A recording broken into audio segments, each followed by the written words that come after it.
Right, I'm going on my phone now because the camera won't upload at all to YouTube. It just keeps saying something went wrong, something went wrong, something went wrong every time I try and upload it this time. So I've I've tried fixing it, but and tried converting files and stuff, but it still doesn't seem to work. It just keeps saying something went wrong. Try again later. So I'm doing this on the mobile phone, so I'm gonna have to be quick because there's not much room on there, I don't think. What I was saying on the video camera before is that I think this thing is for stress, testing our stress levels basically, and testing our confusion levels, getting us as stressed and confused as possible. Because there's been so many moments in this life of mine where they've just confused the shit out of me, where I thought, what the fuck is happening here, man? This is unbelievable. I don't have a fucking clue what's going on here. And that happens a lot. And to the outsiders, people that watch the news every day and think the news is telling them the full truth and nothing but the truth, upstanding citizens will just think I'm completely paranoid and delusional if I tell my stories, if they see my videos, for instance. So I've got to be you've got to be really careful who you talk to, who you tell about these things, because even to other TIs, their story is going to be completely different to yours. They're going to have a complete different theatrics done and different sensitizations done.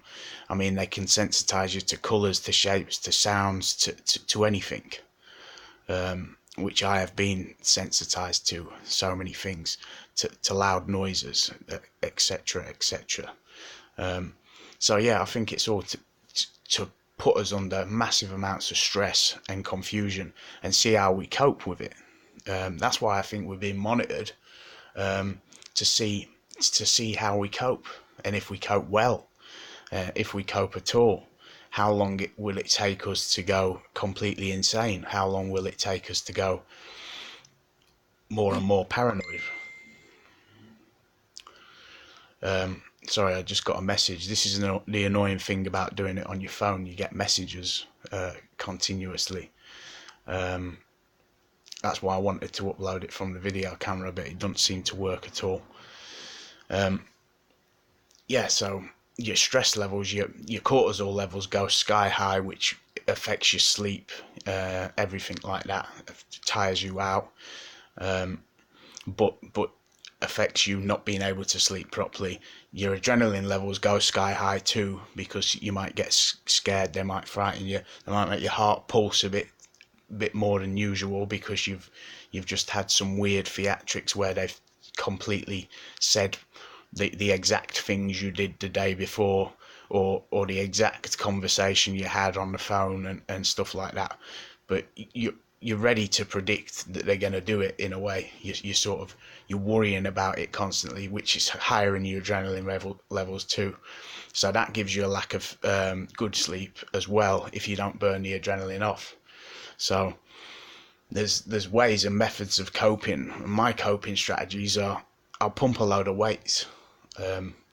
I'll do a load of weights, or I'll do a load of press ups when I get adrenaline going through me, or do some form of exercise just to burn that adrenaline off, so it doesn't cause me nasty sleep problems at night.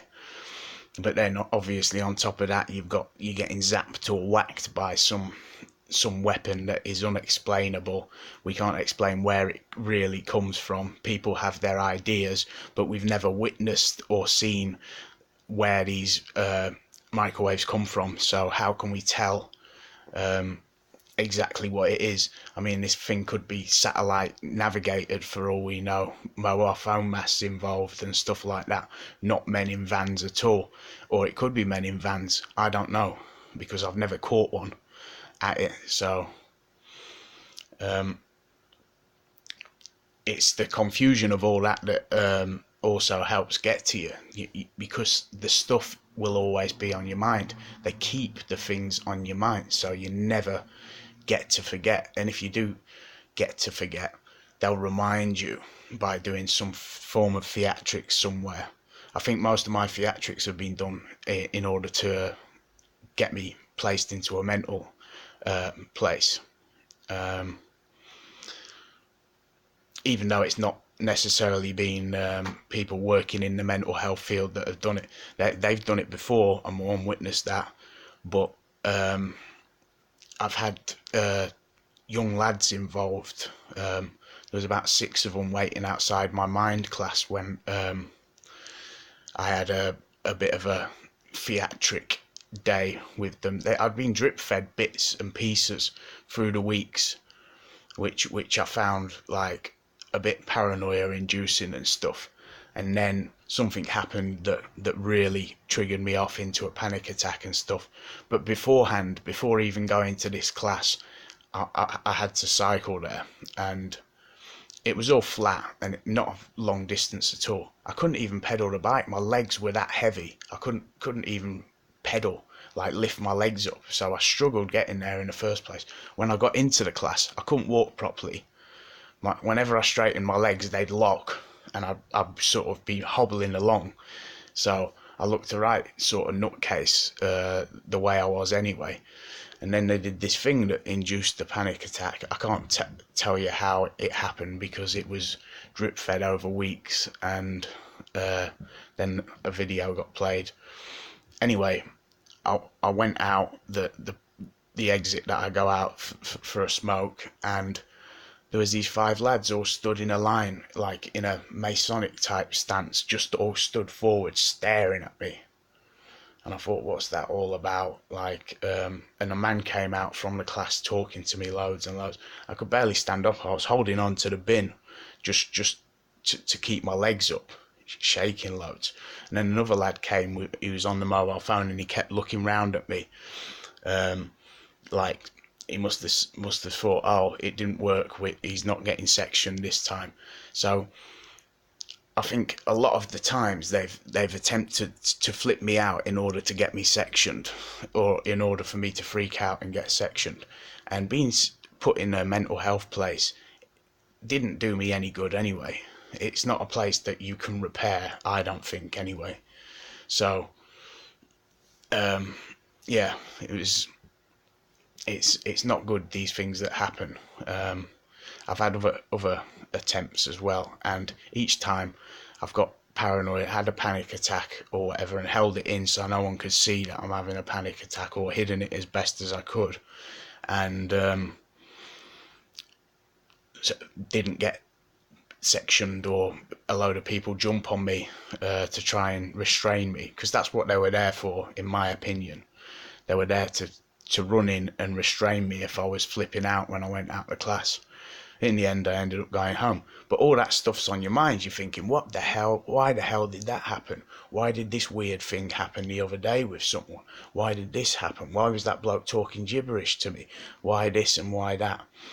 And it all adds up in your brain, so you're constantly thinking about it. And what I do now is if I do go out, I'll blast music in my ears.